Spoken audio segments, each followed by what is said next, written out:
Hooray for Hollywood! Hello there, Stan the Movie Man with your WIMZ.com movie review. This week your votes at WIMZ.com sent me to see Transformers: Dark of the Moon, starring Shia LaBeouf, Rosie Huntington-Whiteley, Josh Duhamel, John Turturro, and about 1,000 other people. The movie has an extraordinarily convoluted plot. It starts with the idea that the space race was all a front for the United States and the Soviets to get to the moon to check out a crashed alien spaceship, and that the Chernobyl nuclear accident was caused by a piece of that spaceship the Russians were able to bring back with a robotic vessel, and it blew up Chernobyl.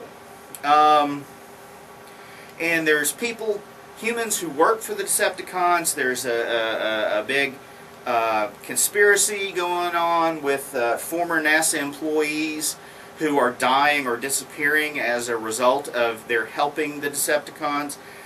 You've got Optimus Prime and Megatron plotting and trying to get things done, and then you have a new Autobot, Sentinel Prime, who's voiced by Leonard Nimoy, who is at the core of all of this.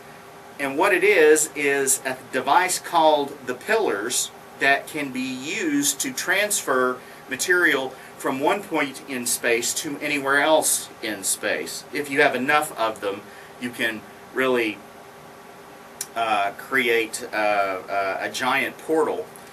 Could even bring a planet through it. Who knows?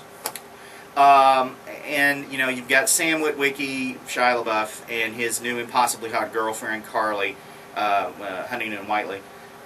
She works for an accounting firm that is run by Dylan, who is Patrick Dempsey, who, you know, races cars and has this terrific collection of classic cars. And Sam, of course, hates him on sight, and because he does appear to be hitting on Carly.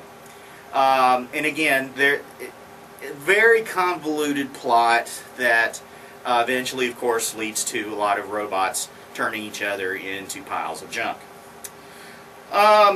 You know, the movie is loud. It doesn't make a great deal of sense at times.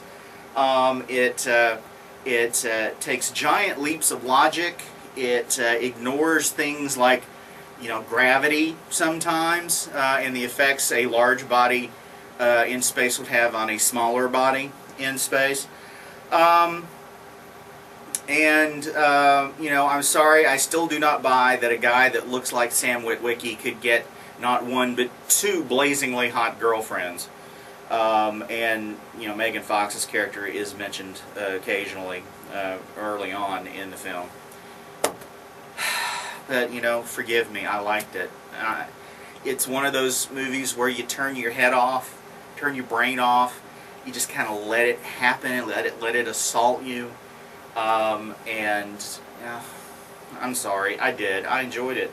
It's way too long, 2.5 hours. They could have trimmed a great deal out of it, cut it down to 1:49, something like that. But you know, 2:37. I saw the 3D version. It's a well done combination of shooting and transfer in 3D. Does it add anything to the movie? No, it doesn't add anything to the movie. So, you know, it depends on how you feel. If you're looking for a deep social commentary on the human condition, you might want to look for something else. But if you're just looking for a great summer popcorn movie, then by all means, Transformers: Dark of the Moon, it gets 5 guitars, and I am a little ashamed of that. Go to WIMZ.com to read my complete review, as well as to vote on the movie. I'll see you next time. If you have any questions, you can send them to me at stanthemovieman@att.net. You can also follow me on Twitter at MovieManStan. Till next time, I'm exhausted.